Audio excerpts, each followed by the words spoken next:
the DPR Korea for your forgiveness. Please, I have made the worst mistake of my life. Imagine sending off your child on an adventure expecting them to return with stories and souvenirs, but to get them back in a state of coma. This is the nightmare Fred and Cindy Warmbier lived. Their son Otto, a curious and joyous college student, stepped into North Korea and never came back home truly. What happened to Otto in North Korea? What horrors did Otto endure? This is the story of Otto Warmbier. Otto Warmbier grew up in a close-knit suburb of Wyoming. Otto was the oldest of 3 children of the Warmbier family. A bright student, a leader. His future was set: college in Virginia, a scholarship and a semester abroad in Hong Kong.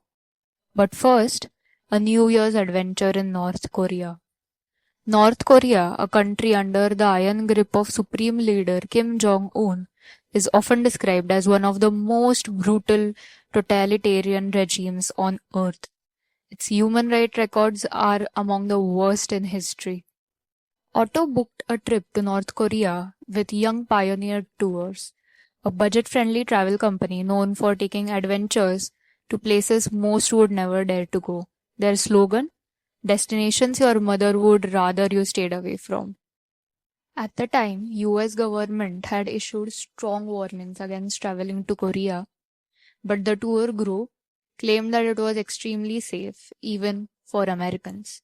But they couldn't have been more wrong. There were only 2 Americans in that group, including Otto. All in all, the group of newfound friends grew quite fond of each other. Pyongyang welcomed them all with an illusion of fun parties, free-flowing alcohol, and carefully curated sites. There were hoardings and pictures of North Korea's 2 great leaders everywhere. There was only one hotel for foreigners in Pyongyang, and the nights there were promised to be legendary. Otto and his friends rang in the new year at a lively bar before stepping into the heart of Pyongyang, joining thousands of North Koreans in the city's main square. The night buzzed with celebration, and when the tourists finally returned to their hotel, the party didn't stop for everyone. Some kept drinking, while Otto's roommate, Danny Grattan, wandered off to explore the hotel's bowling alley.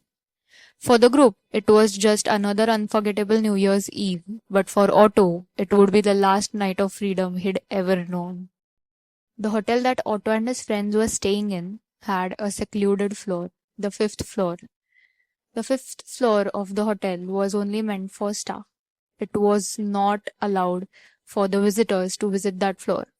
The whole 5th floor was covered in propaganda slogans and posters. Some travelers in the past had snuck up to the 5th floor, like for a dare or a challenge, and if caught, they were let go with warnings. But on this particular New Year's Eve, at 1:57 a.m., a hotel camera recorded something different. A poster being taken from the wall by a figure. According to North Korean authorities, that figure was Otto Warmbier. On January 2nd, 2016, the group was ready to head home. They moved through the airport security one by one until Otto and his roommate Danny remained. As they stood in line waiting for clearance to board, the routine process took a sudden turn. Without warning, 2 soldiers approached Otto and led him away into a separate room. When this happened, when Otto was taken away, his friends from the tour group protested that the plane should wait until Otto was on board. But the North Korean police, with machine guns, forced them to board the plane. Scared, they boarded the plane.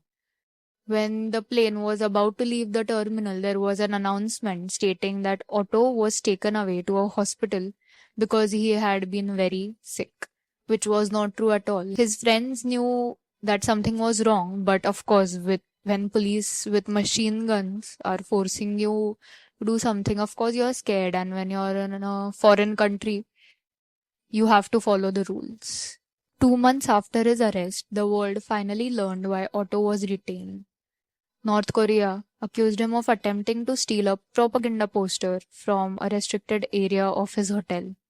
Then on February 29, 2016, North Korea's state television broadcasted a highly orchestrated confession. It was a spectacle. Otto standing before the cameras reading from a prepared statement. His voice steady, but his words eerily rehearsed. Many, including his parents, believed he was forced to confess, possibly in hopes of securing a pardon. On the early morning of January 1st, 2016, I committed my crime of taking out the important political slogan from the staff-only area of the Angakdo International Hotel, aimed at harming the work ethic and the motivation of the Korean people. I understand the severity of my crime, and I have no idea what sort of penalty I may face. But I am begging to the Korean people and government for my forgiveness, and I am praying to the heavens so that I may be returned home to my family. I have been very impressed by the Korean government's humanitarian treatment of severe criminals like myself. Korea, for your forgiveness. Please, I have made the worst mistake of my life.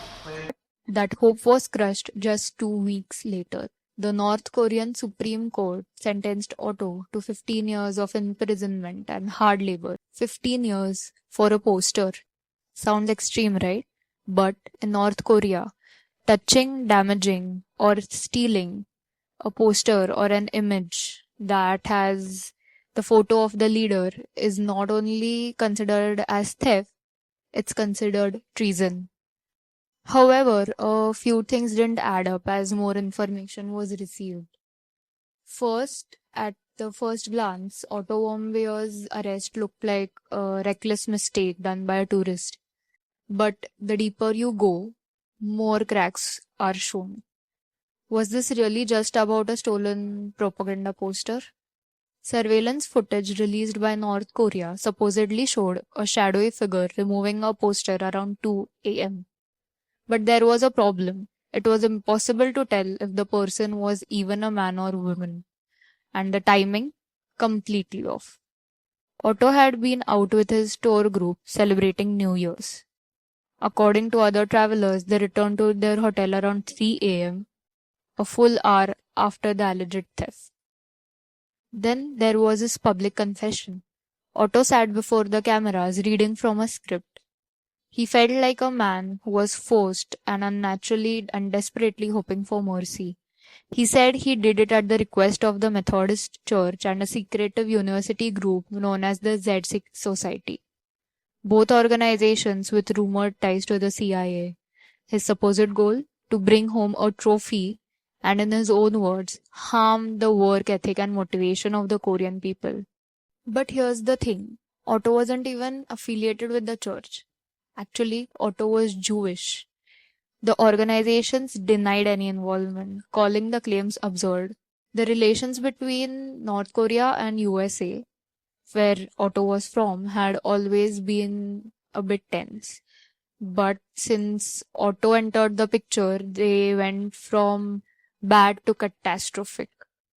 Many believed that Otto was just a political pawn, used not only to loosen the trade restrictions on North Korea imposed by USA, but also to improve their relations with USA. And with 2016 being a US election year, North Korea may have leveraged the shifting political landscape of USA and used Otto as a pawn in all of this. North Korea is infamous for its brutal interrogations and unforgiving prison conditions. Political prisoners are often subjected to forced labor, spending grueling hours in the fields under extreme conditions. Otto was believed to have been brutally beaten and possibly tortured while being held captive. Allegedly, one of the methods used might have been waterboarding, a terrifying interrogation tactic that makes the victim feel like they're drowning. It is so inhumane that it's banned worldwide and classified as one of the most extreme forms of torture. If someone endures it for too long, their brain is starved of oxygen. The result? Permanent damage, or worse, death. For over a year, both the Trump and Obama administrations worked tirelessly, sending diplomats overseas in hopes of securing Otto's release. Back in the US, Otto's parents faced agonizing uncertainty. They were just being told that their son was okay. Even the US government and the North Korean government, everyone was just telling them that their son was fine and he was doing labor as per his sentence and he was all okay. Like his health was fine, his condition was prime and good. But behind the scenes, the negotiations were still dragging on between USA and North Korea. Leading these efforts was Joseph Yun, the US Special Representative for North Korean policy. For 17 long months, he spearheaded talks with North Korean officials. Then, on June 6, 2017, everything changed. Yun received chilling news. Otto wasn't just imprisoned, he was in a coma. Korea reportedly stated that Otto had contracted botulism and had been in coma after taking a sleeping pill. Botulism is a serious disease caused by toxins that attack the nervous system. Trump and That's his when the US administration government demanded had enough. they go into North President Korea. Trump and his administration issued an urgent demand. They were sending a medical team to North Korea and they were bringing Otto home. When Joseph Yun landed in North Korea, he knew one thing. There were no guarantees, no promise that he'd bring Otto Warmbier home. In fact, at first, North Korean officials wouldn't even let Yoon or the doctor with him see Otto. Tense negotiations followed and finally they were granted access to meet Otto. But what they saw wasn't the smiling face of a young man plastered all across media outlets. Otto was unrecognizable. Finally, after the proceedings went ahead, Otto was granted access to go home. But the promise made to Otto's parents that their son would be returned healthy and fine were shattered. When Yun first laid eyes on him, Otto was pale and unresponsive, a feeding tube snaking down from his nose. He wasn't the same, and deep down, everyone in that room knew he never would be. Some say what happened to Otto was torture, while some other people think that it was something even worse. People thought that it might have been due to electric shocks or an attempt to suicide or waterboarding. When the brain is deprived of oxygen for such a long time due to neglect, abuse, or horrific methods like waterboarding, the result is deadly. It is mostly results in death or can be very seriously damaging to the brain. On June 13, 2017, Otto Warmbier finally left North Korea. Inside the plane, the atmosphere was tense. The medical team carefully administered small doses of sedatives. As the rescue team followed their planned route home, the White House released a statement, sending the situation spiraling in an unexpected direction. The news spread fast, too fast. In Cincinnati, truckloads of media crews flooded the airport. Chaos loomed. The rescue team made a quick decision. They diverted the flight to Lunken Regional Airport for a quieter, more controlled arrival. By the time they landed, Otto's parents and younger siblings were waiting anxiously by the hangar. The team gave them few moments alone on board. Just 15 minutes before landing, Otto was given another dose of sedatives and he was very calm and not responding. But as soon as his parents stepped on that plane and talked to him, he stirred, he opened his eyes, he moved them, showed some response, and the doctors were quite awestruck about this. It was a painful moment to witness. By his side and I hugged him and I told him I missed him and I was so glad that he made it home. Specialists examined the scar on his foot, but their findings led nowhere. Could it have been caused by electrodes? Or maybe it was an infection from something placed on his skin, one expert admitted. There's nothing conclusive about that healed scar. Then there was the allegation his lower teeth had been forcibly twisted, but the coroner was clear. If that were true, there would have been signs of trauma. The forensic odontologist examined it too. No trauma to the roots, and you can't just yank teeth out, rearrange them, and put them back without leaving a trace. It's impossible, is what the odontologist said. If there had been undeniable evidence of crime, the coroner would have spoken out, is what she said, but there was no conclusive answer to the injuries that Otto had. What was worse was that the North Korean doctors and government officials said that he was in an even worse condition before the year he went home. So they admitted that he was in a worse and a very bad condition, and the condition that he was in now was better than what he was in before.